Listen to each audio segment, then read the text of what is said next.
అస్సలం అయికం. హాయ్ అండి అందరికీ, welcome back to my channel. అందరికీ నమస్తే. ఈరోజు వెజిటబుల్ పలావ్ అండి. చూసారా కలర్స్గా ఎలా కనపడుతుందో. ఈ వెజిటబుల్ పలావ్ అయితే మా పిల్లలు చేశారండి, కానీ టేస్ట్ చాలా బాగుంది. చూడండి ఎలా చేశారో.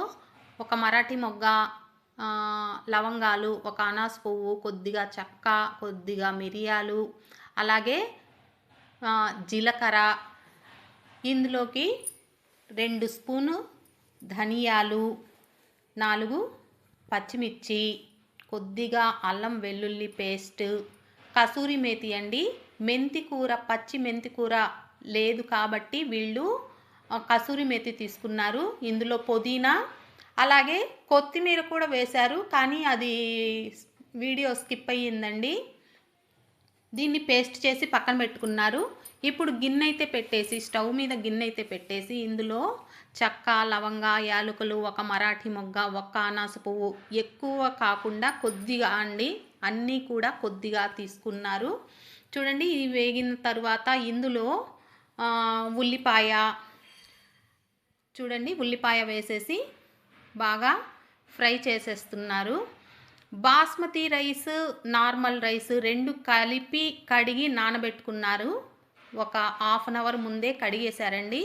ఇప్పుడు ఉల్లిపాయలో కొద్దిగా అల్లం వెల్లుల్లి పేస్ట్ అండి, అంటే ఆల్రెడీ ఇందాక పేస్ట్ చేశారు కదా, అందులో కొద్దిగా వేశారు. ఇప్పుడు ఇందులో కొద్దిగానే వేశారు. ఇది పచ్చి బఠానీ అండి. ఈ పచ్చి బఠానీ మనకు మార్కెట్లో దొరుకుతాయి. ఇది మనం ప్రత్యేకంగా ఉడకబెట్టాల్సిన అవసరం అయితే లేదు. బాగా కడిగి ఇందులో వేసేయచ్చు.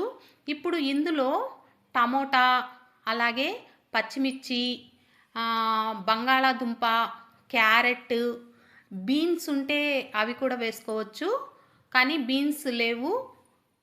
ఓన్లీ క్యారెట్, బంగాళదుంప, అలాగే ఈ మీల్ మేకర్ అండి. మీల్ మేకరు ముందుగా వేడి నీళ్ళల్లో వేసి మనము పిండి పక్కన పెట్టుకోవాలండి. డైరెక్ట్గా మీల్ మేకర్ వేయకూడదు. ఇవి అలా పిండి పక్కన పెట్టుకున్న మీల్ మేకర్ అండి. ఇప్పుడు ఈ వెజిటబుల్స్ అన్నీ ఇందులో వేసేసి కొద్దిగా ఫ్రై చేసేసేయాలండి. చూడండి, ఇందులో కొద్దిగా పసుపు వేసి కొద్దిగా ఫ్రై చేస్తున్నారు. చూడండి, చూడ్డానికి కలర్స్గా చాలా బాగుంది మనము ఫ్రై చేస్తూ ఉంటే. ఇప్పుడు ఇందులో ఇందాక పేస్ట్ చేసి పెట్టుకున్నారు కదా, ఈ పేస్ట్ అయితే వేస్తున్నారు ఇందులో. చూడండి, ఈ పేస్ట్ వేయడం వల్ల మనకు ఆ వెజిటబుల్ పలావ్ కలర్ అయితే చాలా బాగా వచ్చిందండి. మీరందరూ కూడా ఇలా ఒకసారి అయితే ట్రై చేయండి. ఇప్పుడు ఇందులో ఈ ముక్కలకు సరిపడా ఉప్పు అయితే వేసేసేయాలి.